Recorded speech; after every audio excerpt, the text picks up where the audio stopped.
Telluric Sepsis is the debut full-length album from Nogothula, a Cincinnati, Ohio-based blackened death metal band, and I would say primarily a death metal band overall in the way that they construct songs and the way that their sound hits up front. There's certainly much more of a blackened affect to their sound beyond their first demo tape. This band was formed back in 2021 between members of Vermint and Valdrin, and they brought in most of the cast of Vermint on the band beyond their first demo tape, Gore Vortex Ascension. That sound was a little bit more severe. It was fully death metal invigorated. It was much more in a death metal style that was brutal, a little bit modern, but still blackened in some respects. And now this album fully pulls into the blackened side of it without going full black metal. This means that they bring in some dissonant black metal ideas. They bring in much more dual vocal performances, and we'll kind of get to that once we've heard a track. So we'll cut to a song here, and then I'll explain why there's a very classic death metal side to the band, which I appreciate.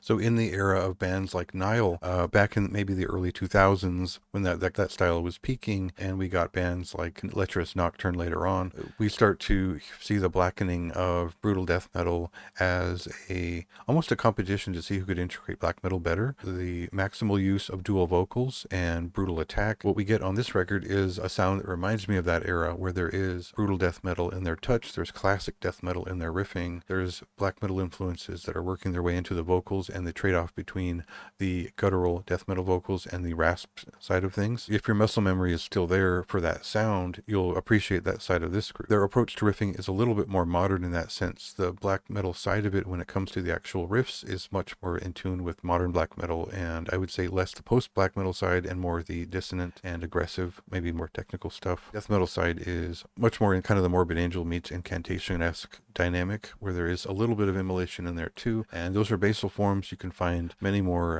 analogs for that. So there are some breakdowns, there is some brutality here, but none of it is stupid and thoughtless. What they do well is take a ride through the album in a masterful way that touches upon a lot of different technique, bridge blackened death metal into something that is dissonant and otherwise. So if you're obsessed with the details and you like to follow the rhythms of death metal albums, this should be a real trip and a ride through what their thought process was. And I think the way that each song flows together creates both a sameness and a focus. So the listening experience is a little bit samey for the sake of not differentiating each song with catchier pieces or whatnot. A really great showing from a brand new band who seem to have it right off the bat per their own experiences in the past in other bands. So this was just a record that instantly appealed to me for its attack, and then the details revealed themselves something that I could listen to repeatedly and get more out of. It was a record I was happy to analyze and one that I was happy to just enjoy. It's a high recommendation for me. I think there's enough merit here that it would be universally appealing to a lot of any blackened death metal fans, and there's some old school death metal touches in here that I think people will naturally gravitate towards. For that intensity, again, a high recommendation. Go ahead and check out this album. It releases tomorrow on April 19th, and read my review for more of my thoughts.